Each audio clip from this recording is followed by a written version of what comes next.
Okay, everybody, I'm going to read a couple more of these poems. Remember, these are also people, and I know that have already selected your three but for your writing. But the great thing about being a writer and being a good writer is sometimes we can go back and change our minds and change our writing. So if I read one of these poems about, this is from this book, about an amazing Hispanic that you are interested in using for your culminating task, please jot down their name and do some more research and use that person, okay? We left off yesterday. We had read through to right here, and I am positive I'm not going to get these names correct, so forgive me if I don't. So there's her name, Inez Mejia, maybe?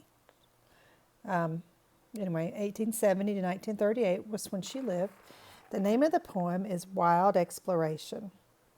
Childhood is so difficult when your parents fight. He is from Mexico. She is American. I am both. They separate. We move. I try and try to hope they'll reunite. But when I'm all grown up and really quite old, I finally figure out how to feel useful, enjoying the adventure of a two-country life. I go to college in California, study botany, and then set out to explore jungles all over Mexico and South America, collecting fascinating plants that are completely new to science. So I'm going to turn in the back of the book so that we can learn a little bit more about her and the amazing things. Here we go. Here it is right there, and I'm just going to leave it on that for just a second and let you read it.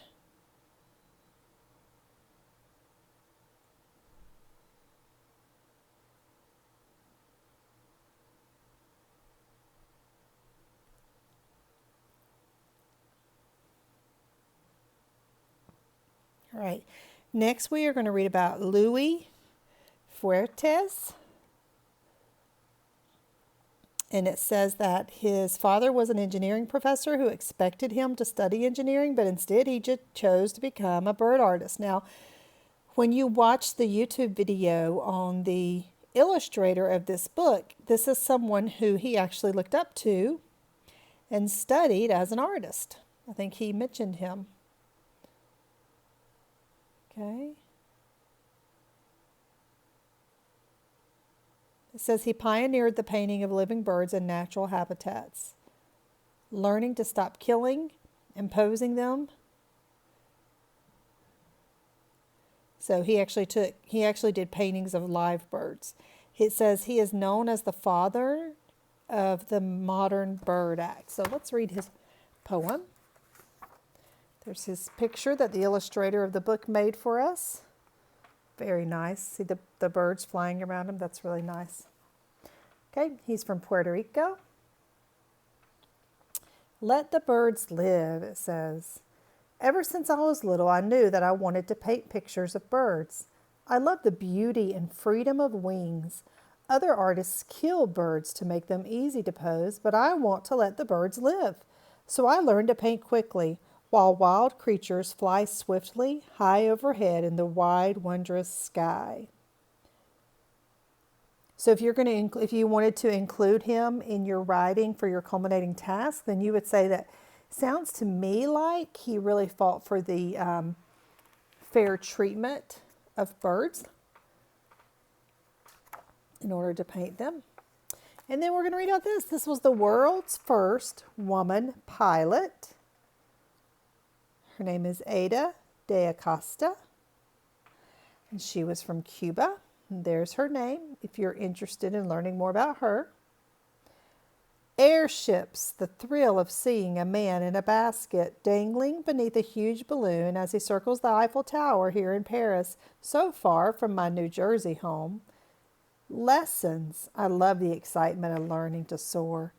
Flight, I am the first woman pilot, but I won't be the last. Every little girl who sees me up here in blue sky will surely grow up with dreams of flying too.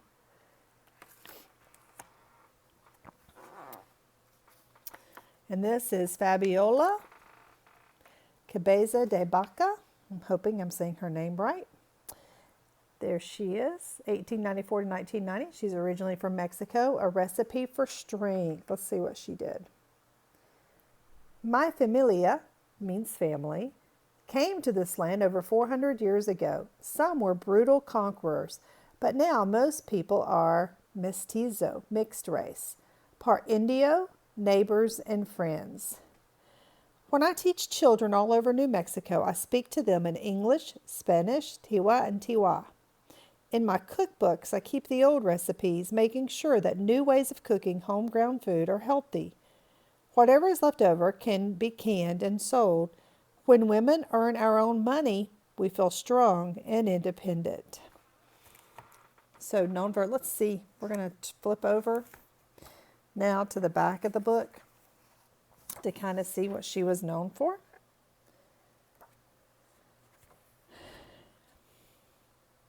There you go. She says she is a descendant of Spanish explorers.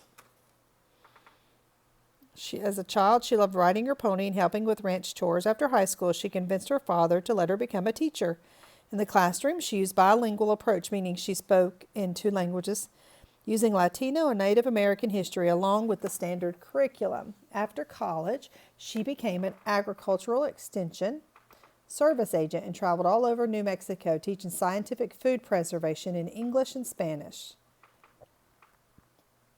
I'm just going to leave that on there for just a second. And then the next person we're going to learn about is Arnold Rojas. So I'm going to let you read that. I'm not going to read all that to you. You can pause your screen and read that. And now we're going to flip over and read his poem. Arnold Rojas. There he is. It says, Life on Horseback. My Mexican ancestors included, okay guys, Yaqui and Maya Indios, people who fought to stay free and live in their own traditional ways. But I did not feel free when I was a farm worker. I hated picking oranges in the orchards of Southern California, so I moved north to the Central Valley where I learned the horsemanship skills of un vaquero, a cowboy. Roping, riding, roundups. To learn, I had to listen to older men, and now I'm the one telling stories about my life of adventure on horseback. Okay, so we'll do a few more of these tomorrow and a few more the day after that.